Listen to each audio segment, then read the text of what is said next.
ನಮಸ್ಕಾರ ಬಂಧುಗಳೇ. ಹಲವಾರು ವಿಚಾರಗಳನ್ನು ನಾವು ನಿಮ್ಮ ಜೊತೆ ಚರ್ಚೆ ಮಾಡ್ತಾ ಬಂದಿದ್ದೇವೆ. BM ಫ್ಯೂಚರಾಲಜಿ ರಿಸರ್ಚ್ ಸೆಂಟರ್ನವರ ಹಲವಾರು ವಿಚಾರಗಳನ್ನು ಹಲವಾರು ವಿಡಿಯೋಗಳನ್ನು ತೋರಿಸ್ತಾ ಬಂದಿದ್ದೇವೆ. ಇವತ್ತು ಸಹ ಅಂತಹ ಒಂದು ವಿಷಯವನ್ನು ನಿಮ್ಮ ಜೊತೆ ಹಂಚಿಕೊಳ್ಳಬೇಕೆಂದು ಸಿದ್ಧನಾಗಿ ಬಂದಿದ್ದೇನೆ. ಅಂದರೆ ನಮಗೆ ಹಸ್ತದಲ್ಲಿ ನಾಲ್ಕು ಮುಖ್ಯ ರೇಖೆಗಳಲ್ಲಿ ನಿಮಗೆ ಗೊತ್ತಿದೆ. 4 ಮುಖ್ಯ ರೇಖೆಗಳಲ್ಲಿ ನೋಡಿ, ಇದು ಆಯುಷ ರೇಖೆ, ಇದು ಜ್ಞಾನ ರೇಖೆ, ಇದು ಹೃದಯ ರೇಖೆ, ಇದು ಭಾಗ್ಯರೇಖೆ. ಈ 4 ಮುಖ್ಯವಾದ ರೇಖೆಗಳಲ್ಲಿ ಆ ರೇಖೆಗಳು ಹೊರಟಂತಹ ಜಾಗ, ಅದರಿಂದ ಆಗುವಂಥ ಫಲಗಳೇನು, ಅದೇ ರೀತಿ ಕೆಲವು ಮುಖ್ಯವಾದ ಚಿಹ್ನೆಗಳು ಕೆಲವು ಜಾಗದಲ್ಲಿ ಬಂದಾಗ ಏನಾಗುತ್ತೆ, ಅದರ ಪರಿಣಾಮ ಹೇಗಿರುತ್ತದೆ, ಹಣ ಮಾಡಲು ಸಾಧ್ಯವೇ, ಶ್ರೀಮಂತಿಕೆ ಬರುತ್ತದೆ, ಅಥವಾ ರೋಗ ಬರುತ್ತದೆ, ಅಥವಾ ಆಕ್ಸಿಡೆಂಟ್ ಆಗ್ತದೆ, ಇಂಥ ವಿಚಾರಗಳು ನಮಗೆ ತಿಳಿದು ಬರುತ್ತೆ. ಅಂದರೆ ಕೆಲವು ಮುಖ್ಯವಾದ ಚಿಹ್ನೆಗಳು, ಕೆಲವು ಮುಖ್ಯವಾದ ರೇಖೆಗಳು ಹೊರಟಿರುವಂತಹ ಜಾಗ, ಚಿಹ್ನೆಗಳಿರುವಂಥ ಜಾಗ, ಅದನ್ನೆಲ್ಲವನ್ನೂ ಲೆಕ್ಕ ಹಾಕಿ ನೋಡಿದಾಗ ಯಾರು ಹಣ ಮಾಡಲು ಸಾಧ್ಯ, ಯಾರು ಜೀವನದಲ್ಲಿ ಮುಂದುವರಿಯಲು ಸಾಧ್ಯ ಎಂಬ ವಿಚಾರವನ್ನು ನಾವು ತಿಳಿದುಕೊಳ್ಳಲು ಸಾಧ್ಯ. ಅಂತಹ ಕೆಲವು ಮುಖ್ಯವಾದಂತಹ ಚಿಹ್ನೆ ಮತ್ತು ರೇಖೆಗಳ ಬಗ್ಗೆ ನಾವು ಇವತ್ತು ತಿಳ್ಕೊಳ್ಳೋಣ. ಆ ರೇಖೆಗಳು ತಿಳ್ಕೊಂಡ್ರೆ ನೀವು ಜೀವನದಲ್ಲಿ ಯಾವ ರೀತಿಯಲ್ಲಿ ಅಭಿವೃದ್ಧಿ ಆಗ್ತೀರಿ, ಯಶಸ್ವಿಯಾಗುತ್ತೀರಿ, ಅಥವಾ ನಿಮ್ಮಲ್ಲಿ ಸೋಲು ಯಾವ ರೀತಿಯಲ್ಲಿ ಬರುತ್ತದೆ, ಆ ಸೋಲಿನಿಂದ ನೀವು ಗೆದ್ದು ಬರಲು ಸಾಧ್ಯವೇ, ಮುಂತಾದ ವಿಚಾರಗಳನ್ನು ತಿಳಿದುಕೊಳ್ಳಬಹುದು. ಅಂತಹ ವಿಚಾರಗಳನ್ನು ತಿಳಿದುಕೊಳ್ಳುವುದಕ್ಕಿಂತ ಮೊದಲು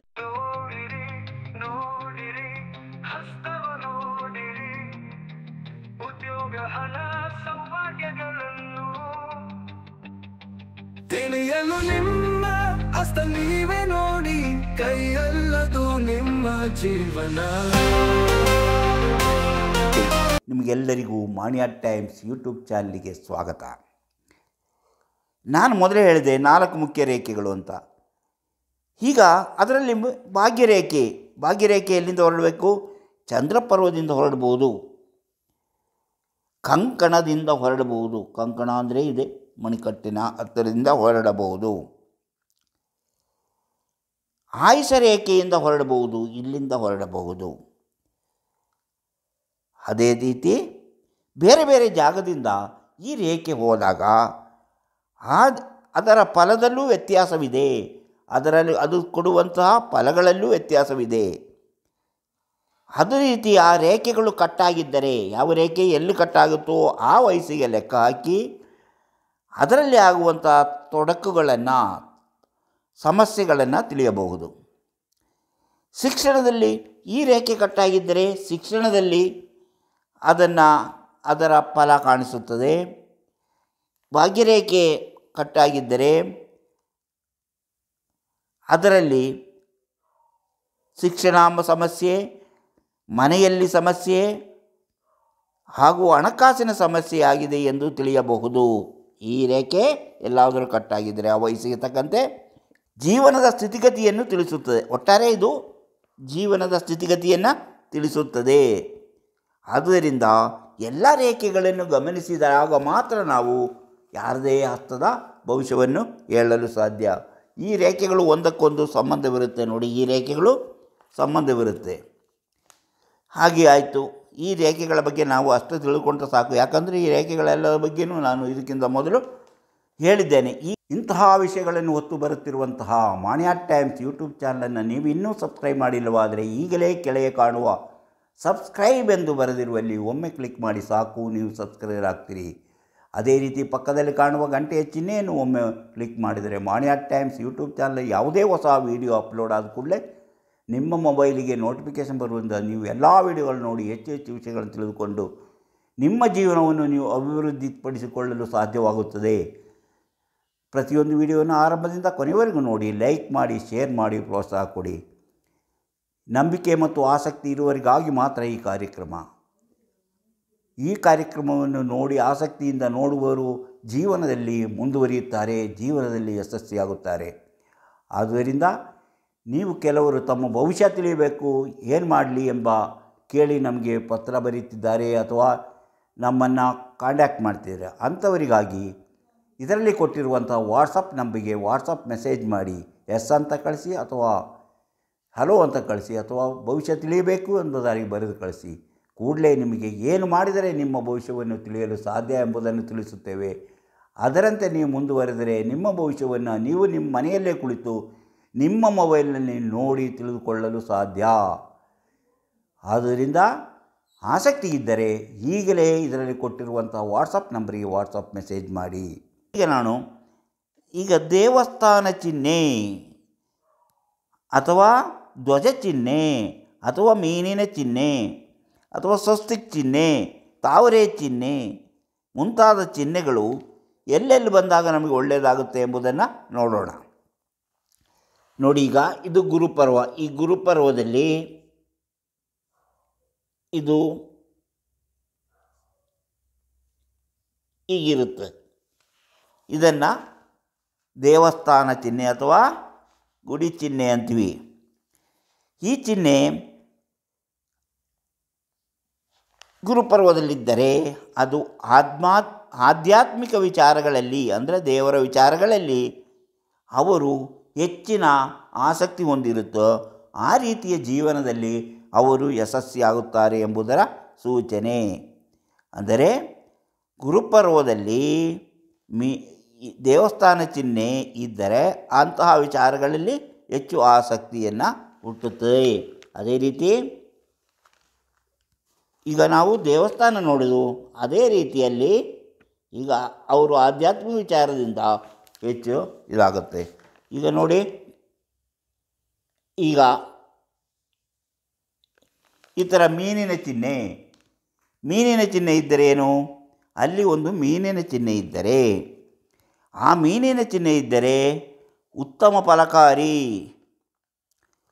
ಅವರಿಗೆ ಜೀವನದಲ್ಲಿ ಯಶಸ್ಸು, ಅವರು ಪಾಂಡಿತ್ಯವನ್ನು ಪಡೆಯುತ್ತಾರೆ, ಹೆಚ್ಚಿನ ಪಾಂಡಿತ್ಯವನ್ನು ಇವರು ಪಡೆಯುತ್ತಾರೆ. ಈ ರೀತಿ ಮೀನಿನ ಚಿಹ್ನೆ ಇದ್ದಾಗ ಹೆಚ್ಚಿನ ಪಾಂಡಿತ್ಯವನ್ನು ಪಡೆದು ಜೀವನದಲ್ಲಿ ಅಭಿವೃದ್ಧಿಯಾಗುತ್ತಾರೆ ಎಂಬುದನ್ನು ತಿಳ್ಕೋಬೋದು. ಆದರೆ ಇವರಿಗೆ ಸಣ್ಣ ಪುಟ್ಟ ರೋಗಗಳು ಬರುವಂತಹ ಸಾಧ್ಯತೆ, ಅಂದರೆ ಆರೋಗ್ಯ ಸಮಸ್ಯೆಗಳು ಸಾಧ್ಯತೆ ಇದೆ. ಅದನ್ನು ಅವರು ಸುಲಭವಾಗಿ ಪರಿಹರಿಸಿಕೊಂಡು ತಮ್ಮ ಜೀವನದ ಅಭಿವೃದ್ಧಿಯತ್ತ ಹೆಜ್ಜೆ ಹಾಕುತ್ತಾರೆ. ಜೀವನದಲ್ಲಿ ಆರೋಗ್ಯ ಸಮಸ್ಯೆ ಕಾಣಿಸಿಕೊಂಡರೂ ಅವರು ಜೀವನದಲ್ಲಿ ಮುಂದುವರಿಯುತ್ತಾರೆ ಎಂಬುದರ ಸೂಚನೆ ಆಗಿದೆ. ಇನ್ನು ಇದೇ ರೀತಿ ಇನ್ನು ಇಲ್ಲೇ ಇನ್ನೊಂದು ಚಿಹ್ನೆ ಇದೆ ನೋಡಿ, ಅದು ಈ ಥರ ಇರುತ್ತೆ. ಇದು ಧ್ವಜ ಚಿಹ್ನೆ. ಗುರುಪರ್ವದಲ್ಲಿ ಧ್ವಜ ಚಿಹ್ನೆ ಇದ್ದಾಗ ಅದು ಅವರ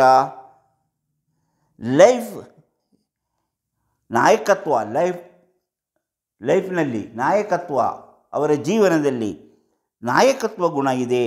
ಅವರು ನಾಯಕರಾಗಿ ನಾಯಕತ್ವ ವಹಿಸಿಕೊಂಡು ಆ ಊರಿನಲ್ಲಿ ಅವರು ಒಂದು ಗೌರವಾನ್ವಿತ ವ್ಯಕ್ತಿಯಾಗಿ ಬೆಳೆಯುತ್ತಾರೆ.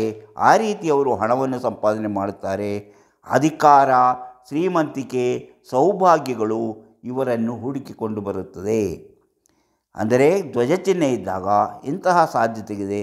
ಸಾಹಿತ್ಯದಲ್ಲಿ ಇವರು ಹೆಚ್ಚಿನ ಆಸಕ್ತಿಯನ್ನು ಹೊಂದಿರುತ್ತಾರೆ ಎಂಬುದರ ಸೂಚನೆಯಾಗಿದೆ. ಸಾಹಿತ್ಯದಲ್ಲೂ ಹೆಚ್ಚಿನ ಈಗ ನಾವು ದೇವಸ್ಥಾನ ಚಿಹ್ನೆ, ಮೀನಿನ ಚಿಹ್ನೆ, ಧ್ವಜ ಚಿಹ್ನೆ ಆದಮೇಲೆ ನೋಡಿ, ಇದು ನಿಮಗೆ ಗೊತ್ತಿದೆ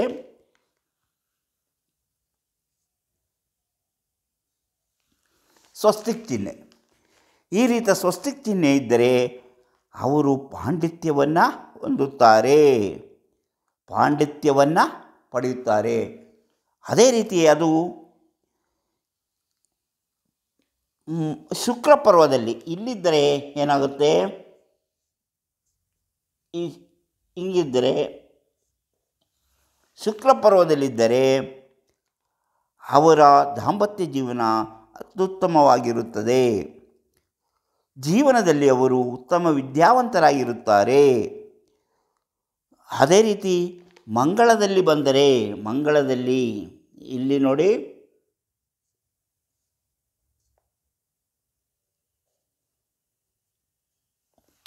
ಮಂಗಳದಲ್ಲಿ ಸ್ವಸ್ತಿಕ್ ಚಿಹ್ನೆ ಇದ್ದರೆ ಅವರಿಗೆ ಭೂಮಿಯಿಂದ ಹೆಚ್ಚಿನ ಲಾಭ ಬರುತ್ತದೆ. ಹಾಗೆಯೇ ಅವರೂ ಸಹ ಆಧ್ಯಾತ್ಮಿಕ ವಿಚಾರಗಳಲ್ಲಿ ಹೆಚ್ಚಿನ ಒಲವನ್ನು ವ್ಯಕ್ತಪಡಿಸುತ್ತಾರೆ. ಆ ಮೂಲಕ ಅವರು ಸಮಾಜದಲ್ಲಿ ಗೌರವಾನ್ವಿತ ವ್ಯಕ್ತಿಗಳಾಗ್ತಾರೆ.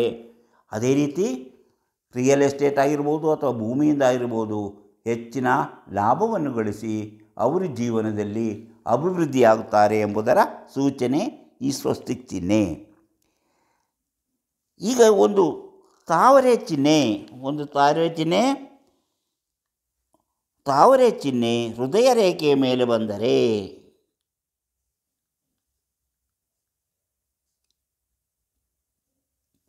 ಈ ತಾವರೆ ಚಿಹ್ನೆ ಹೃದಯ ರೇಖೆಯ ಮೇಲೆ ಹೃದಯ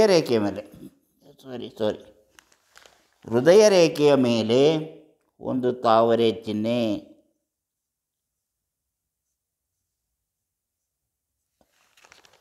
ಹೃದಯ ರೇಖೆಯ ಮೇಲೆ ಒಂದು ತಾವರೆ ಚಿಹ್ನೆ ಬಂದರೆ ಅದು ಸೌಭಾಗ್ಯ ಸೂಚಕ. ಅವರು ಮಾನಸಿಕವಾಗಿ ಹೆಚ್ಚಿನ ನೆಮ್ಮದಿಯನ್ನು ಅನುಭವಿಸುತ್ತಾರೆ, ಸಂತೋಷವನ್ನು ಅನುಭವಿಸುತ್ತಾರೆ, ಆಧ್ಯಾತ್ಮಿಕ ವಿಚಾರಗಳಲ್ಲಿ ಹೆಚ್ಚಿನ ಒಲವನ್ನು ತೋರಿಸುತ್ತಾರೆ.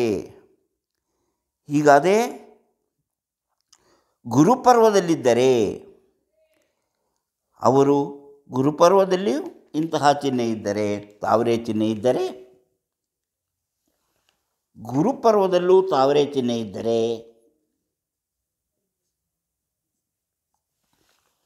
ಗುರುಪರ್ವದಲ್ಲಿ ತಾವರೆ ಚಿಹ್ನೆ ಇದ್ದಾಗ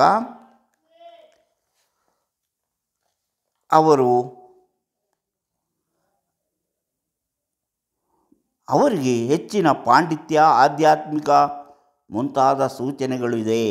ಅವರು ಅದರಲ್ಲಿ ಹೆಚ್ಚಿನ ಉನ್ನತಿಯನ್ನು ಸಾಧಿಸುತ್ತಾರೆ. ಒಂದು ವೇಳೆ ಈಗ ನೋಡಿ, ಟೆಂಪಲ್ ಅಂದರೆ ದೇವಸ್ಥಾನ ಚಿಹ್ನೆ ಇರುವಂತಹ ವ್ಯಕ್ತಿಗಳು, ಈ ರೀತಿ ನಾನು ಮೊದಲು ಹೇಳಿದೆ, ದೇವಸ್ಥಾನ ಚಿಹ್ನೆ ಇರುವ ವ್ಯಕ್ತಿಗಳು ಅವರು ನಾಯಕತ್ವ ಗುಣ ಮತ್ತು ಹೆಚ್ಚಿನ ವಿದ್ಯಾವಂತರಾಗಿರುತ್ತಾರೆ ಎಂಬುದನ್ನು ಹೇಳಿದೆ. ಶುಕ್ರಪರ್ವದಲ್ಲಿ ಇದ್ದರೆ, ಶುಕ್ರಪರ್ವದಲ್ಲಿ ಇಲ್ಲಿ ದೇವಸ್ಥಾನ ಚಿಹ್ನೆ ಇದ್ದರೆ ಆಸ್ತಿ ಮತ್ತು ಜೀವನಕ್ಕೆ ಬೇಕಾದ ಸ್ಕಿಲ್ಲನ್ನು ಅವರು ಕಲಿತು ಅದರಿಂದ ಹೆಚ್ಚಿನ ಧನ ಸಂಪಾದನೆ ಮಾಡ್ತಾರೆ.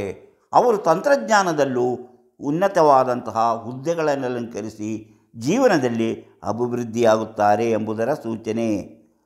ಗುರುಪರ್ವದಲ್ಲಿದ್ದರೆ ಅವರು ನಾಯಕತ್ವವನ್ನು ಪಡೆಯುತ್ತಾರೆ. ಆಮೇಲೆ IPS, IAS ಮುಂತಾದ ಸಿವಿಲ್ ಪರೀಕ್ಷೆಗಳಲ್ಲಿ ಪಾಸ್ ಮಾಡಿ ದೊಡ್ಡ ಅಧಿಕಾರಿಯಾಗಿ ಹೆಚ್ಚಿನ ಸವಲತ್ತುಗಳನ್ನು ಪಡೆಯುತ್ತಾರೆ. ಮಂಗಳಪರ್ವದಲ್ಲಿ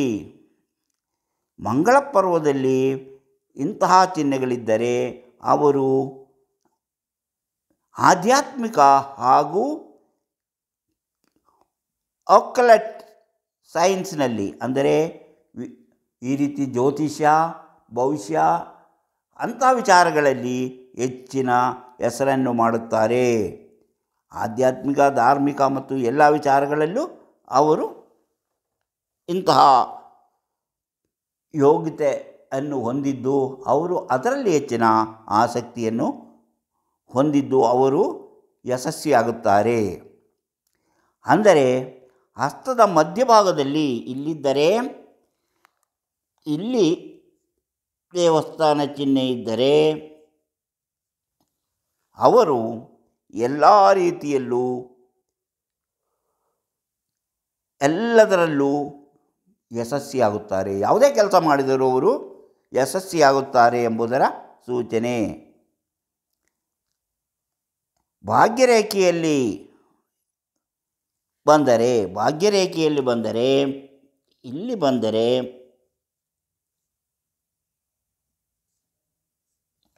ಭಾಗ್ಯರೇಖೆಯ ಮೇಲೆ ಬಂದರೆ ಇಂತಹ ಟೆಂಪಲ್ ಚಿಹ್ನೆ ಅಥವಾ ದೇವಸ್ಥಾನ ಚಿಹ್ನೆ ಇದ್ದರೆ ಅವರು ಸಹ ಅತ್ಯುತ್ತಮವಾದಂತಹ ಸಾಧನೆ ಮಾಡಿ ಹಣವನ್ನು ಸಂಪಾದಿಸಿ ಜೀವನದಲ್ಲಿ ಸುಖ ಸಂತೋಷ ಅನುಭವಿಸುತ್ತಾರೆ. ಹೆಬ್ಬೆರಳಿನಲ್ಲೂ ಬಂದಿದ್ದರೆ ಹೆಬ್ಬೆರಳಿನಲ್ಲಿ ಇಂತಹ ಚಿಹ್ನೆ ಇದ್ದರೆ ಅದು ಸಹ ಅವರ ಸಾಧನೆಯನ್ನು ತೋರಿಸುತ್ತದೆ, ಜೀವನದಲ್ಲಿ ಅಭಿವೃದ್ಧಿಯನ್ನು ತೋರಿಸುತ್ತದೆ. ಆದರೆ ಭಾಗ್ಯರೇಖೆಯ ಮೇಲೆ ದೀಪವಿದ್ದರೆ ಭಾಗ್ಯರೇಖೆಯ ಮೇಲೆ